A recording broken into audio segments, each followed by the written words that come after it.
I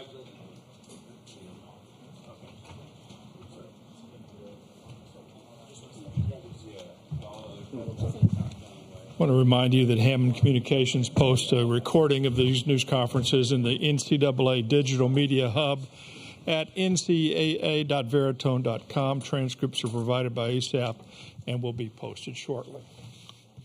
Tony, give us an overview, please. We didn't play very well tonight. LSU did. Both teams made mistakes, but they capitalized. So ultimately, that's on my shoulders, whether it's in the middle of the game or pregame for our guys to play better.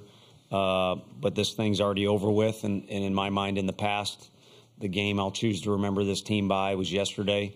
It was the last great moment we had together, and it was also a game that was very representative of how the season went. Started out slow, a lot of struggles in there, a lot of frustration, but guys overcoming that and working together, coming together to make sure we have success, and that's what occurred. So that's what I'll remember it by. And as far as the whole team goes, much was made about preseason rankings with this particular group. I think guys like Drew and others helped kind of get our program to a new category. And no disrespect to any writers or anything like that. We certainly had a lot of talent, but I didn't think we deserved to be where we were at the beginning of the season, and I let them know that. Just a lot of new faces, a lot of things that we had to replace, and we did that by the end of the year, in my opinion. I know we won't be one of the last two teams standing because number 2 was our highest preseason ranking, but we kind of challenged these guys to actually become that. And, maybe we are, at least top 5 or somewhere in that category. Again, no disrespect to anybody else. So that's what I remember this team for. And our program needs to get better, but this was a group that helped our program improve, no question, and did some things that others have never done. Okay, we'll open up for questions for the student athletes now. Again, raise your hand. Give us your name and affiliation and to whom you're asking the question. We'll start here with you. Ryan Schumpert, Rocky Top Insider. Drew, just what will you remember the most about this season and this team?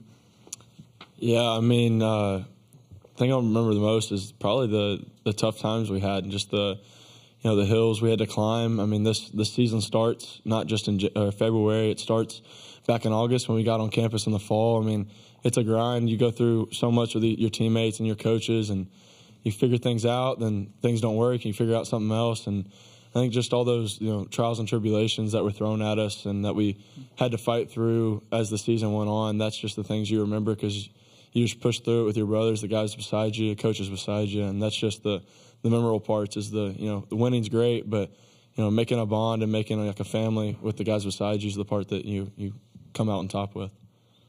Okay, we'll go up here. Jack Foster, Rocky Top Insider. Drew, just sophomore year, how do you think you improved in year 2? Yeah, I mean, we attacked the off season. Obviously, you want to be better every year.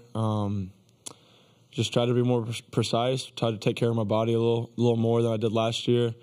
Really tried to step into being more of a leader on the team. Showing the right ways for guys like AJ coming in, a freshman. He's stepped up in a big role, and it's just been fun seeing guys like that. But I feel like just filling in my role as a guy on this team that can influence others, and I think that's just the biggest thing I've taken away this year. Okay, next question for you have somebody. Okay, back to Ryan. AJ, just how were you able to handle the emotions and kind of your first big leverage postseason moment, and what did you have working for you? Yeah, I thought everything was working pretty well. It was a short warm-up, but just going out there, just trying to breathe and bring myself down to normal heart rate and stuff like that. Just really focused on breathing, and me and Cal, and it kind of all just worked out. Okay, go right here. Wes Rucker with 24/7 Sports. Drew, you all have had so many times this year where you came back late. You're able to kind of keep fighting, make it happen. What did that help the mood at all throughout the game when things didn't start the way you wanted, and why did it not maybe happen this time? Yeah, absolutely. I mean, that's a good ball club over there. They've got good team, and yeah, I mean, it was never out of reach. It just, it didn't happen today. It's baseball, just the way the tree falls sometimes, and so I don't think anybody ever had any doubt. I mean, I think we were just going out there playing the game we all love, and it just didn't happen for us today. Okay, any more questions for the student athletes? Guys, you had a great season. Thank you for coming up. Thank you.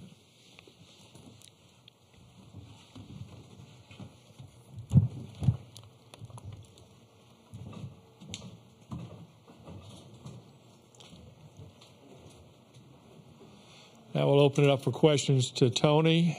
Again, raise your hand and we'll get to you, and we'll start with Kendall. D1 baseball. Tony, just from the dugout perspective, what were you seeing from Ackenhausen that he was just unable to let you guys kind of get in a groove offensively? His stuff has always been difficult to hit, usually where it's kind of, at least, and he's not on my team, so I'm going off a little bit of video, a little bit of research, where it's kind of gone awry for him is with command. And he had excellent command at the start of the game. And then as the game waned on a little bit, there were some mistakes he made out of the zone, whether it be hit by pitch or something like that. But then he kind of, kept his composure and regathered and did well. And then it takes two to tango. We like I said, we didn't capitalize on mistakes as well as they did. We kind of had it down. He got in on lefties and then got righties to kind of overswing a little bit. So it kind of depends on which side of the deal you're talking there. And, you could look at game plan, or you could just look at a guy who had a good opportunity and really took advantage of it. Wasn't going to be an easy day to score runs, and nothing to show for it. And for our team, a lot of times when it was tough out of the gate, we just needed one thing to happen, then it kind of came, not necessarily like an avalanche. And who knows, maybe we get that one little moment. Things are different, but we did not. Okay, go up here to Ryan. Do you feel like you guys pressed offensively at all as the game went on? I don't think so. I think there was more frustration at times than we've had as of late. Maybe a word I can't say up here or two like that. But that was just because guys were trying, and it was a tight game. So each pitch you could feel a little bit. But, I mean, it's certainly in pregame and at the start of the game, there wasn't moments of tension. When I referenced mistakes, it was that they really made us pay on walks and then, defensive mistakes. And even when we don't feel that bunt, I mean, everything was all good. And, we make a mistake later and you knew the guy was going to come up to the plate. I was just dying somebody would be on base for him because you knew he was going to respond. That's just what he does. Okay, we'll go here to Jack. Yeah, Tony, I know you mentioned yesterday's game is the game you'll choose to remember this team by, but what do you want this team to be remembered for on the grand scheme? Kind of what you fantasize being if you claim to be a competitor or if you compete at all, is that you'll get after it no matter what. And when you get knocked down, you'll get back up. And when you get knocked down again, you'll get up even quicker and so on and so forth. So, I think it was a competitive group. They can hang their hat on the fact that, we talked about perspective. There's a variety of tradition within each program, and it takes a lot in our league to be able to brag about tradition. But for us in particular, we wanted to get to a regional, and then we wanted to have a roster that was really athletic that you guys would be excited to write about. And, COVID's whatever. And then we wanted to get here, and we didn't win any games. And then we wanted to get here again and win a game, and this group did it. And, I skipped a year, but boys that were a part of 22, give it a couple years, and you'll get yours. No national championship, but pretty special group that will be remembered by everybody in this room for a lot of stuff. Love them or hate them. I love them. Okay, here at the end. Tony, you said earlier the program needs to get better. I'm just curious where you see that being needed, and also, as you said, getting here, winning a game. Do you feel like you've advanced the trajectory of the program this season? I think so. I mean, you need to get here and you need to feel it out. It doesn't mean like Coastal Carolina can't come here and win a national championship. But you got to get used to the itinerary, the media attention, the stage, and things will be passed down by guys. I mean, our guy, we had some tough dudes on that 21 team, and they kind of locked up a little bit that first game. We also faced a guy named Abbott, I wasn't too happy when I saw that video when we found out who we were going to face. But you got to learn how to deal with rankings and expectations, and then people start looking forward to playing you as opposed to, maybe sleeping on you a little bit, or, there's a variety of circumstances. And we want our stadium to get bigger. We want our crowds to keep getting bigger and rowdier. We want our roster to be as competitive as anybody's. Of course, that's going to kind of come and go a little bit, but just to be able to handle things that come with shooting for a national championship every year. Okay, back up here to Ryan. Just wanted to get your vantage point on two plays. The first being Maui's double and holding Cal up at third, and then the following half inning on the bunt single that Zane threw in the right field. Yeah, I mean, Coach E had a difficult challenge yesterday because there's one play where you got to just send the guy and make them play catch, and the wind keeps pulling the ball in and they do it. And then he's got to send the other guy, and Zane kind of got his, gosh, love him, he kind of got his feet tangled up a little bit and made it closer than maybe it should have. And then you get another difficult decision there. And normally with 2 outs and a double, you got to, but it wasn't there. And if you look up at the Jumbotron to double check, it just wasn't there. And we got a really good hitter coming up next that had a heck of a night the first time we played these guys, and just a little bit of difficulty tonight. So what was your second question? On the bunt, Zane threw in the right field, did you like him to eat that? Yeah, it looked like it was going foul, but I'm also standing in the dugout spitting seeds into the ground. He's out there playing in front of 25,000 or whatever we got in there, and he's trying to make a play. And who knows, it may not have rolled foul. But then, again, to try and make a play. I mean, put it in your back pocket is easy to say if you're watching from home. But these kids are running around out there pouring their hearts out onto the field. That's why it's been so damn entertaining so far, if I can say that word. Yeah. Jack, this will be our last question for Tony. On that note, Coach, your teams in the last 3 to 4 years have played with such emotion and passion. I think it's contagious around the sport of college baseball. These games have been so entertaining this week. Can you kind of talk about the state of college baseball and maybe where your program has kind of played a role in a lot of the emotion and passion we see this week? I appreciate you saying that more than you know. That means a lot.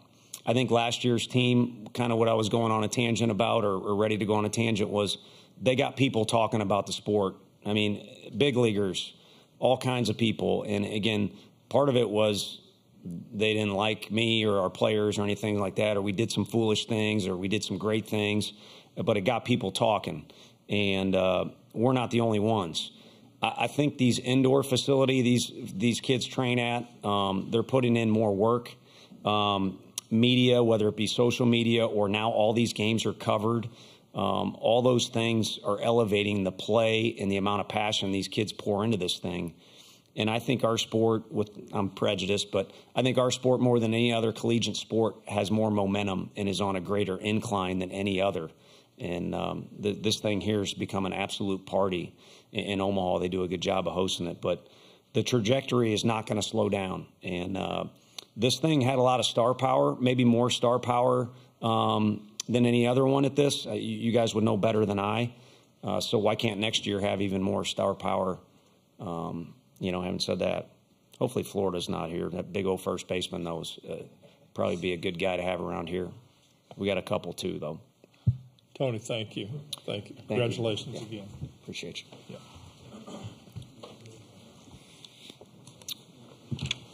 That's a friendly me and Sully talk today, so that's not a